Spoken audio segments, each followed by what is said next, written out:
Hello everyone, we have our news, so let's take a look. Maintenance, normal time as usual. Ending with maintenance is the side story stuff for the Season 4 event there. So the side story and the extra challenges with it, all ending with maintenance. Halloween is starting, so we're getting a new Neovision base for that. Normal login there, and we're also getting a protective pendant. So veteran players should already have one of these. It has a little bit of evasion on it.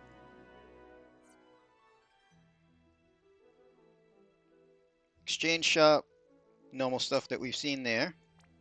New intrinsic, this time for Carton, and this one looks pretty good. 1000 flat attack, 80% attack, 100% double hand attack, because they've noticed everybody's been building him double hand. And some killer against Reaper and Stone, and boost damage of certain abilities. So, wondering what abilities get boosted there as well. So, really nice. That's also getting added to the cash shop. So, it'll take probably 3 crowns to craft. Really going to need more ways to get Master Crowns soon with all the uses for them now. And according to the live stream, they learned with the Napi step up, we won't be seeing any more intrinsics from step ups, which is really nice. But that also probably means they're all going to be changed into crafting ones like Cartons here, where they're going to take 3 Master Crowns. So hopefully they add new ways for us to get Master Crowns, because it's going to be a lot used.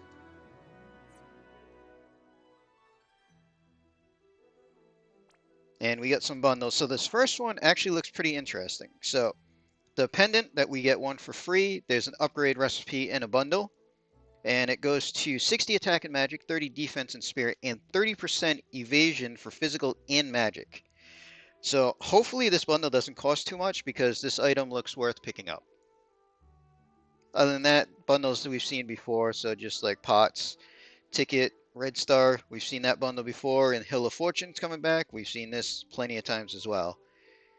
But as long as it isn't too costly, this upgraded pendant bundle is definitely going to be worth it.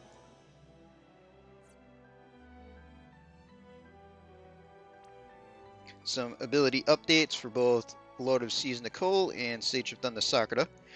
So they're getting their Master Crowns and a couple of bonus things. So the Master Crowns is going to be their fields, essentially. So maxed out, which will take 4 crowns, will change the field to negative 50% resist on the boss, which is really big. That's going to be the biggest, because Tsukiko's big one is only 40. And then they'll get some new stuff. So it looks like what we see with Yuna and Leftia. 1 unit. I believe it's going to be like that, where you can only boost 1 unit for the element, each one lightning and water, depending on Nicole or Sakura. 3 turns to fully power up. Turn 3, it'll be 100% boost. And then it looks like they're also giving Sakura a burst, which is kind of nice. Her other version has that. And Nicole, pretty much the same deal, but water-based. So if you like the units, that's definitely going to help them out. The fields is pretty big, but 4 Master Crowns, so you're going to have to decide how you're going to use your Master Crowns, especially with the intrinsics taking Master Crowns and everything.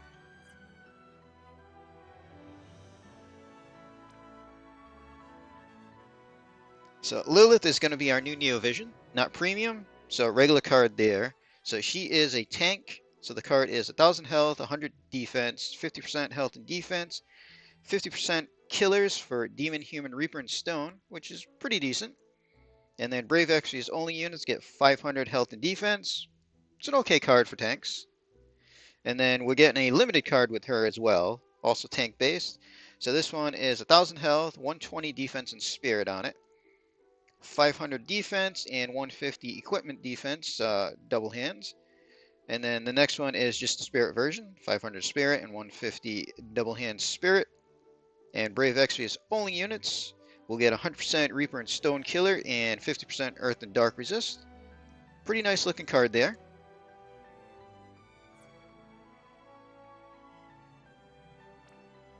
So we get our Clash of Wills information. So Lilith is the unit for this clash. Her being a physical tank should be interesting. There's probably going to be a lot of stuff that you cannot just evade. So type Reaper Stone, main weakness Dark, secondary Water and Light. Uses Earth, Dark, non-elemental physical and magic attacks. Can inflict Stone Charm and instant death. Will buff itself, that's pretty normal. And changes behavior if dealt dark, water, or light damage. So we've seen that before. Have to see just how strong this thing is, seeing the class unit for it is a physical tank. And then this starts a new season, which means a new item. So this time we're getting light armor. And there's a few effects that we can add to it. So maxed out, it's going to be 165 attack and magic and 65 defense and spirit. So it looks like some of these special things we can add to it is 200% chain boost. So this is the lower end chain. So once you hit the chain cap, that means nothing. It just helps you get there faster. Decreased chance of being targeted, 100% and 50% evasion. Decent amount of evasion there. And then we got the flat 300 attack and magic. That might be the one I end up going with. We'll see. And then we have reduced damage taken at the beginning of battle or after revive. So we have something sort of like this. It all depends on what that percentage is. Right now we can get 30% general mitigation from a heavy armor. And then the other one's active ability. Magnus boost all elements for the caster. That's going to depend on how big the boost is and how many turns, seeing it's only one per battle. I mean, if it's only 100%, that's not going to be quite as useful, really. Especially if it's only 100% for one turn. So we'll have to see, because we can't look that up. And then new season means the secondary shop is changing. So the units this time is Sky, Ninja Edge, Summon Iridia, Pure-Hearted Vivi, Snow, and Phasey. So not bad on the unit choice. Anybody that doesn't have Sky maxed out, this is a really good chance to get her. She is still strong. And then the materias are pretty interesting, and I definitely suggest picking these up first. So light armor mastery, ability to use light armor, and then 50% to all stats when using light armor. And then helm, same thing, ability to use helms and 50% stats when using a helm. So those can be quite handy. And that's pretty much all we have for the Clash there. Then we have our Halloween event. So it looks like we might have overlapping King Mogs. Because right now we have our Final Fantasy IV King Mog running, and that's going to keep running for a bit. And this looks like it's going to be another King Mog event.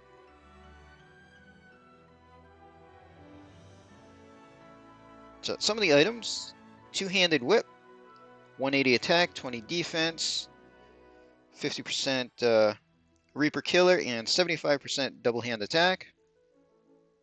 Could be useful on that. Lucius Super is going to be able to be upgraded, so this should have a +1 on it.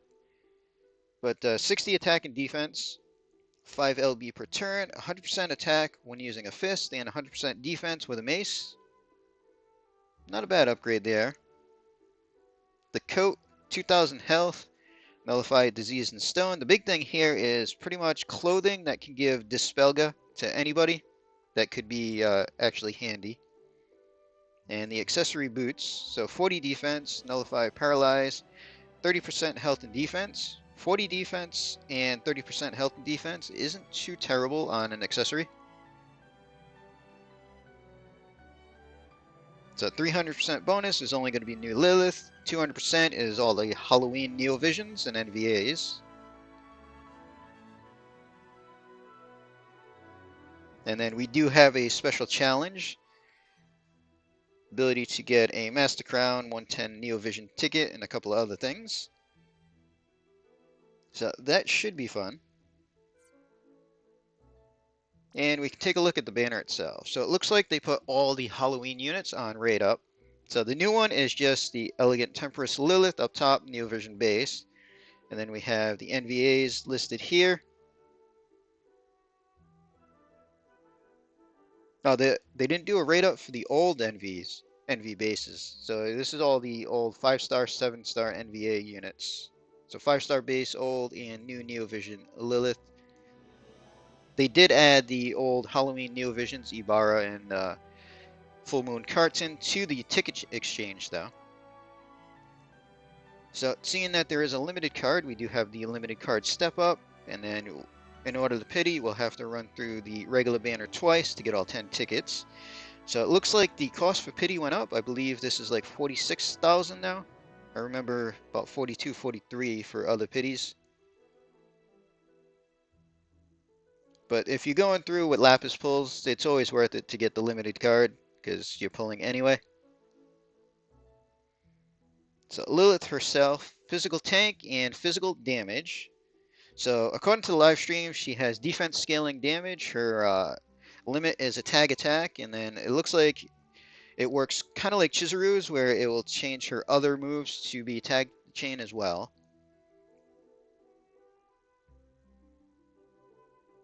So super limit burst, boost her own limit damage. So that's probably like a 200 or 250 there. If it's 300, that would be really nice. Morale-based damage to all enemies, reduced dark damage, reduce damage taken for all allies, and grant tag team to some of her stuff.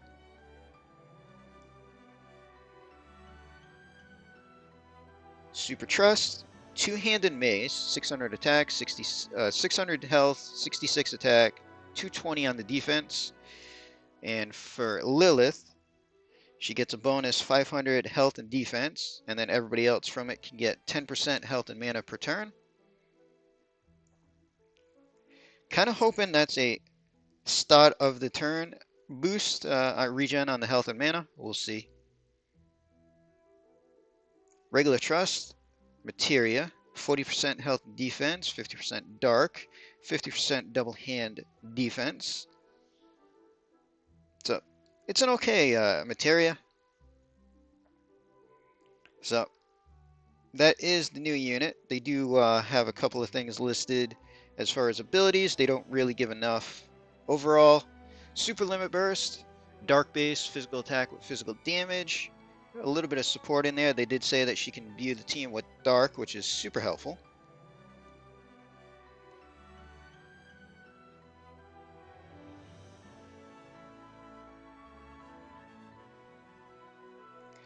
So overall, really happy to see Lilith. A little disappointed that she's a super limit SLB unit and not a Brave Shift. I really like the original one, partially because she was Fire Dark and both a physical and magic tank. Now, it looks like they kind of just cut out half her kit. So they kept the dark and the physical, which I think was the better choice out of there, because we do have Chow for a magic side and we do have a bit of fire stuff already. But they could have just made her a shift unit, copied the entire kit for the shifted side, maybe changed out a couple of colors on the sprite if it was sprite work. That was the holdup for doing a shift unit, and just swapped everything in the shift to be fire instead of dark, magic cover instead of physical cover, and like spirit scaling instead of defense scaling. I would have been happy with that. Overall, I do like Lilith a lot. Until Neovisions, she was my main tank. So I'm going to pull for her. I like her. I was already planning to pull for the Halloween unit. So I'll definitely pull for her. Hopefully, even if she is with the SLB, she'll be nice and strong. Can't look forward to it until the date of mine, but already I am planning to pull. Anybody that decides to pull, good luck to you. And I'm just going to hope that she is worth it. That's pretty much all the news that we have. According to the live stream, they did mention that the next live stream was going to be on the 19th, which is a Saturday in November, and Hiroki is going to also be there as well. This leads me to speculate that the Near collab will be on November 24th, which is right after that. I expect that they were going to have Hiroki do the announcement for it. He does all the big collab announcements. And seeing that they said that he was going to be there for that one, leads me to believe that most likely that's when our Near collab is going to come. And that's pretty much it. So we're going to end this video here. Hope everybody enjoyed.